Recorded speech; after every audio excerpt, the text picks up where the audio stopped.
Bapak Ibu sekalian, Isra dan Mi'raj itu pesannya bukan bagaimana cara terjadinya, tapi mengapa Isra dan Mi'raj. Kalau orang Inggris bilang bukan how it's happen, tapi why it's happen. Paham gak? Bukan how it's happen, bagaimana itu bisa terjadi, tapi why it's happen, kenapa itu terjadi. Bukan bagaimana terjadinya, tapi mengapa terjadi Isra dan Mi'raj. Maka sebetulnya kalau kita mendalami bahasa Arab, nggak perlu ada pertanyaan bagaimana Isra dan Mi'raj. Karena kalau pertanyaan yang bagaimana menunjukkan caranya, sedangkan proses terjadinya Isra dan Mi'raj sudah di luar nalar akal berpikir kita yang sangat lemah. Itulah Allah tunjukkan kebesarannya, kekuasaannya dengan kata-kata subhana. Maka setiap kali dalam Al-Quran ada disajikan hal-hal yang di luar akal sehat kita, untuk membukanya selalu diimbuhi kata-kata subhana. Contoh gampang, ibu kalau baca surah Yasin, innama amruhu idza arada syai'an ayyaqula lahu kun. Terus habis itu apa? Fasubhanalladzi biyadihi malakutu kulli syai'in wa ilaihi turja'un. Disambung ya. Innama amruhu idza arada syai'an ay yaqula lahu kun fayakun. Terusin.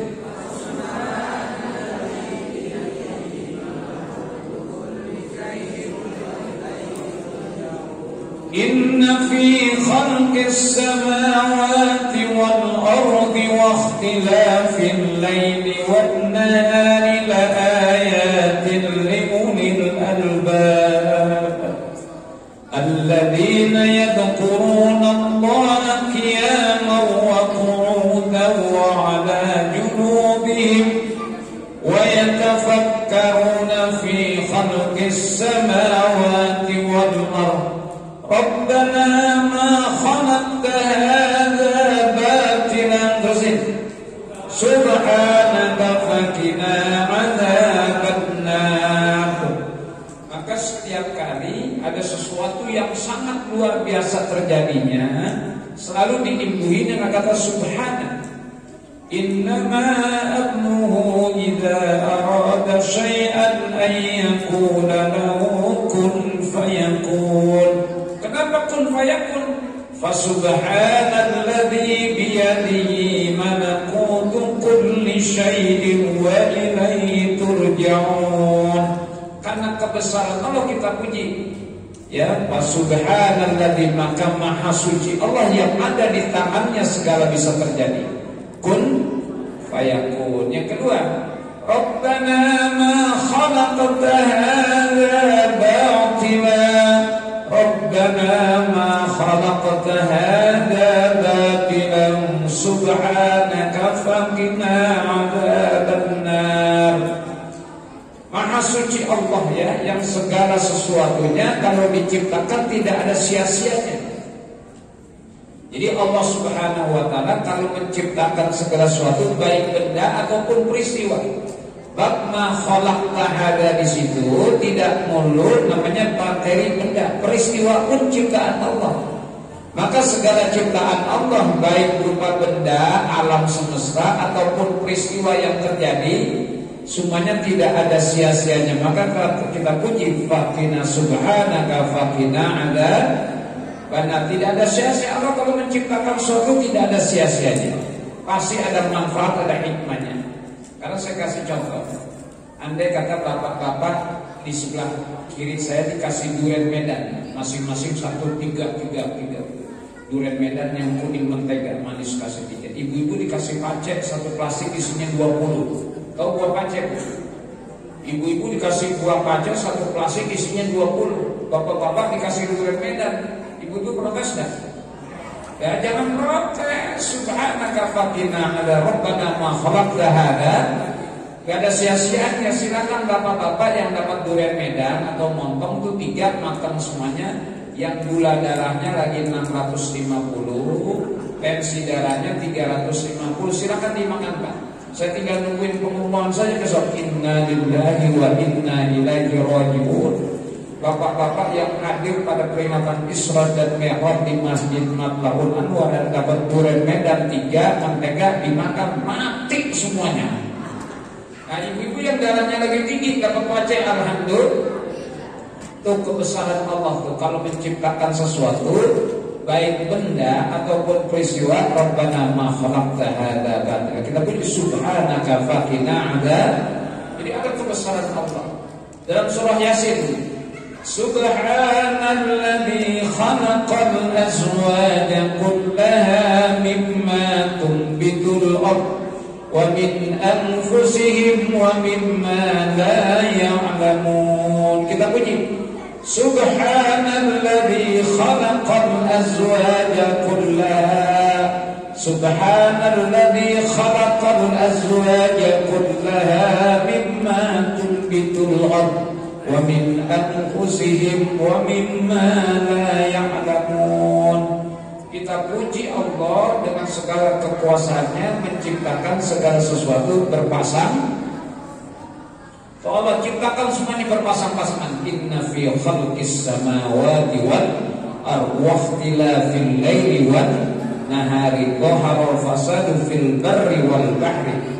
Ya ayyuhan nasu inna khalaqnakum min dzakarin wa unsa wa ja'alnakum syu'uban wa qabaila lita'arafu. Semuanya berpasang-pasangan, ada siang, ada malam, ada malam, ada siang, ada langit, ada bumi, ada daratan, ada lautan, ada laki-laki, ada perempuan. Semuanya berpasang-pasangan diciptakan Allah untuk menciptakan sebuah harmonisasi.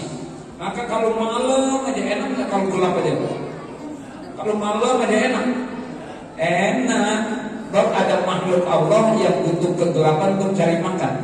Apa binatang yang suka cari makan lewat gelap-gelapan? Hah? Codot. Kau codot. Kau codot. Itu nyebut codot jangan nengok sampingnya Pak.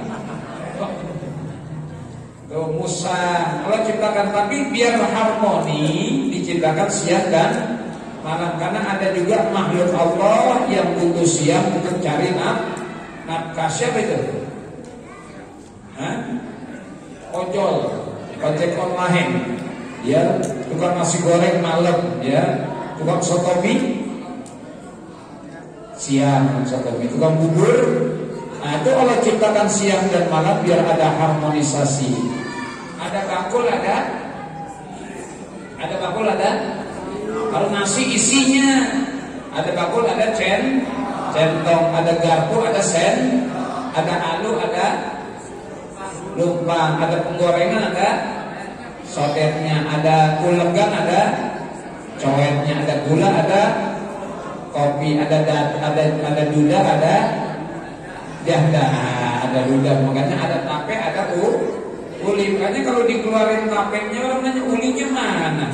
Keluarin tapenya orang ulinya mana? Dikeluarin ulinya orang tapenya mana? Dikeluarin jandanya orang nanya dudanya mana? Makanya yang janda-janda kawinnya nama duda, jangan ditunjuk Pak. Ada duda sini, ada janda. Kita jodohin aja malam ini biar berkah. Kalau di Surah Mi'raj kita nikahin janda duduk.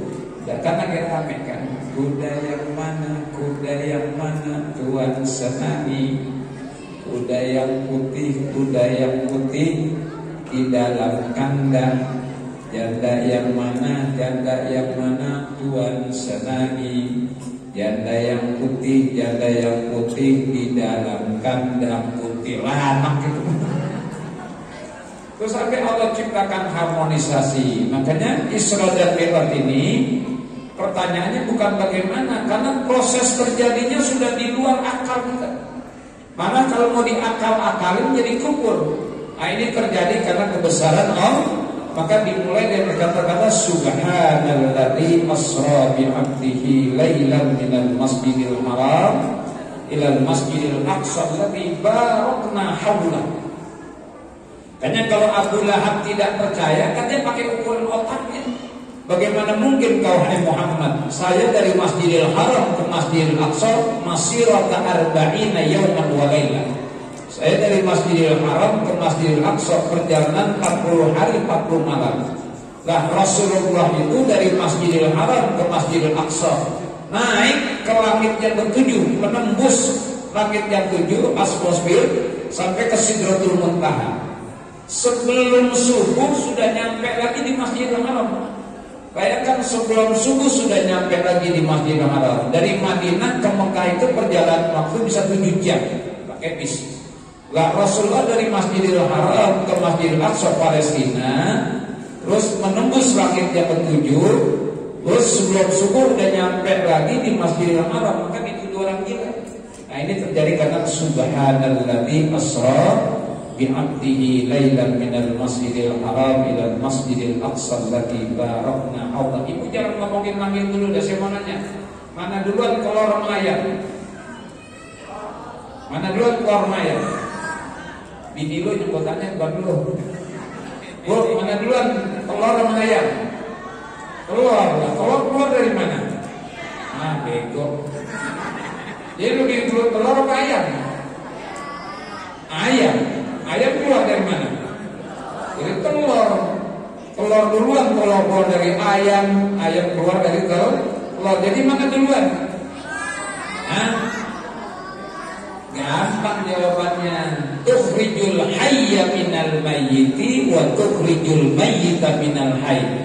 Kau keluarkan barang yang hidup dari barang yang mati. Ayam keluar dari telur. Wa tukhrijul mayyita, dan kau keluarkan ya Allah barang yang mati minal hayy, dari barang yang hidup. Telur keluar dari ayam, ayam keluar dari telur. Udah, gak usah ngomongin keluar ayam, keluar berantem tukang sayur lagi. Itu pertanyaan yang tidak pernah terjawab. Urusan telur ayam saja masih berdebat, apalagi urusan Isra dan yang penting Isra dan bukan bagaimana, tapi mengapa Isra dan Mi'raj. Nah, sholat itu Bapak Ibu sekalian jangan dulu dipahami lewat sholatnya, kaifiyat sholatnya. Azannya saja luar biasa mana. Allahu Akbar, Allahu Akbar. Apa artinya? Allah Maha besar. Nanti kita kecil nih. Kecil, dia mau presiden, dia mau kapolri, dia mau menteri, dia mau Dirjen Pajak, dia Menteri Keuangan, dia mau lurah, dia mau gubernur, dia mau camat, di hadapan Allah semuanya kecil. Itu seorang presiden itu kecil, apalagi RT, ada RT sini. Ini baru jadi RT aja udah belagu bener nih. Mana RT? Baru jadi RT aja udah gak sebaik berjamaah. Loh, semua di hadapan Allah ke Allahu Akbar, Allahu Akbar. Isyarat supaya kita jangan sombong, jangan dolim, jangan angkuh. Orang kaya mati ya, yang miskin duluan. Yang cakep mati ya, yang jelek ngomong jelek jangan nengok sampingnya kan. Yang kaya mati, yang jelek mati, yang pintar mati, yang bodoh mati, yang ganteng mati, yang jelek juga mati, semuanya Allahu Akbar. Azannya saja sudah menunjukkan sungguh luar biasa pesan sholat itu. Hayya 'alas shalah,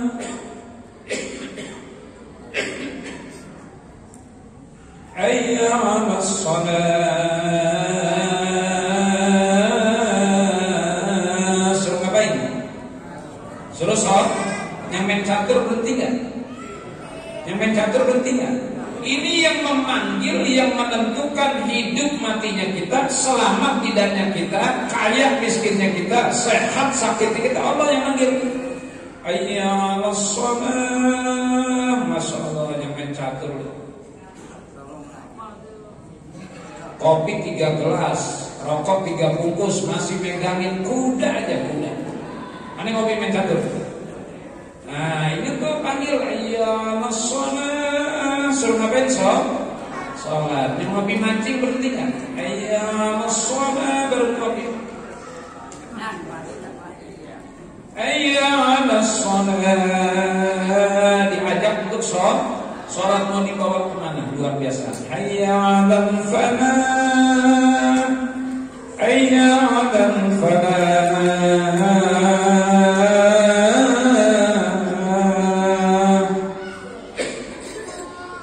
Mau dibawa kepada kebahagiaan. Sholat mau dibawa kepada kebahagiaan. Gak usah ragu ini. Yang bukan hayya 'alas shalah, hayya 'alal ghina. Ayo kaya, ayo sholat biar kaya. Enggak. Sholat itu kan bikin kaya, bikin bahagia. Bukan hayya 'alal ghina, tapi hayya 'alal falah. Ayo sholat biar pada bahagia. Jadi kunci kebahagiaan itu lewat sholat. Tidak mungkin ada falah kalau tidak sholat. Makanya hayya 'alas shalah dulu baru hayya 'alal falah. Bukan hayya 'alal ghina, ayo biar kaya. Saya mau nanya ibu. Halo Bu, halo. Ibu pilih jadi orang bahagia atau orang kaya? Ibu pilih jadi orang bahagia atau orang kaya? Bahagia. Kenapa ibu pilih jadi orang bahagia bukan jadi orang kaya? Hah? Kenapa pilih orang bahagia bukan jadi orang kaya? Kenapa? Oh, seorang bahagia, saya pilih jadi orang bahagia bukan orang kaya. Sebab orang kaya belum tentu bahagia. Orang kaya belum tentu bahagia. Ibu pernah jadi orang kaya? Dari mana tahunya? Sok tahu namanya. Oh, Ustaz benar saya pernah jadi orang kaya, nggak bahagia, banyak bener yang datang. Kalau lagi banyak duit banyak yang datang nggak? Ngapain? Pinjam minta, barangkali banyak sih melihat orang mau ngerampok. Jadi lebih enak punya duit atau nggak punya duit? Dia punya duit, bego. Nggak apa-apa. Tapi orang yang kaya tapi sholat ini berbeda dengan orang kaya tapi tidak sholat. Andai kata kita tidak kaya, kita mohon biar dijadikan orang yang bahagia. Hayya 'alas shalah, hayya 'alal falah. Makanya orang-orang dulu kalau dakwah tuh bijak, dinyanyiin. Sayang, sungguh sayang, hitam tak sembahyang. Ada yang hitam nggak sembahyang? Sayang, sungguh sayang, hitam nggak sembahyang. Bilal bin Rabah hitam, ya tetap sembahyang. Bilal bin Rabah hitam, ya tetap sembahyang. Orang hitam sholat enak ya? Hitam sholat enak ya? Hitam nggak sholat. Waduh, sayang, sungguh sayang, hitam gak sembahyang. Hitam kagak sembahyang semur tahu yang udah kerendam 3 hari. Kalau semur tahu masaknya pagi, siangnya masih warna coklat.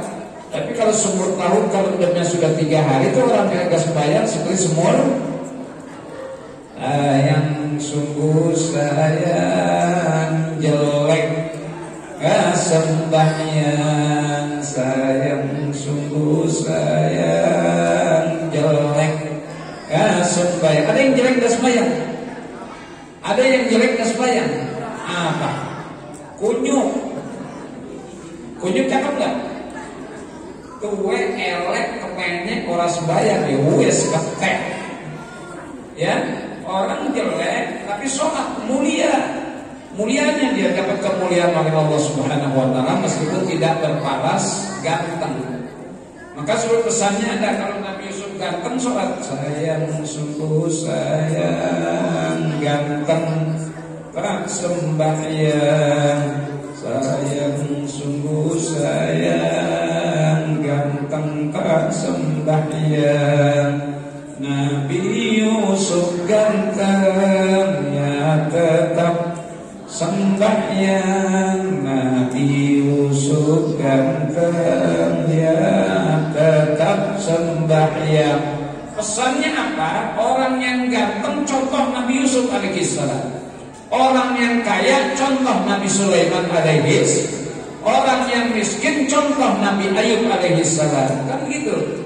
Sayang, sungguh sayang, kaya tak sembahyang. Nabi Sulaiman kaya, ya tetap sembahyang. Sulaiman kaya ya tetap sembahyang. Jadi kalau jadi orang kaya contohlah Nabi Sulaiman, kalau jadi orang miskin contohlah Nabi Ayub alaihissalam. Orang miskin yang sholat itu tidak melulu merasakan tidak bahagia, justru yang menjadikan dia bahagia itu karena sholatnya, ibadahnya kepada Allah. Kalau ini pelajaran bagi kita semuanya. Nah, kadang-kadang kasihan udah miskin gak sembahyang, tambah susah menjalani hidup kalau kita tidak ibadah. Orang menjadikan dirinya itu bahagia, kuncinya lewat ibadah sholat.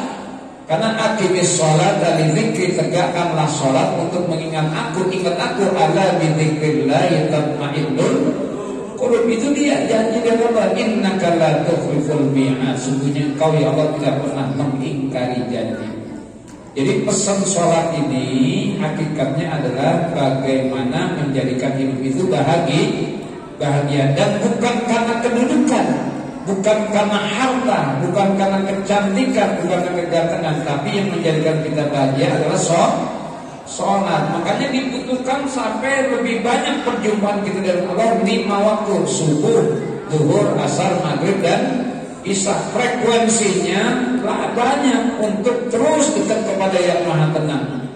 Dalam Allahumma antas salam wa minkas salam wa ilaika ya'udus salam fa'ayyina rabbana bissalam wa dakhilna al-jannata daras salam tabarakta rabbana wa ta'ala ya dzal jalali wal ikram. Jadi pengen damai jangan jauh dari yang Maha Damai. Allahumma antas salam.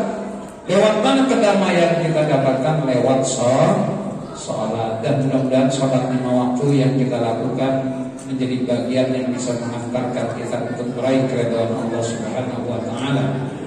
Maka pada kesempatan bulan Rajab ini, Allahumma barik lana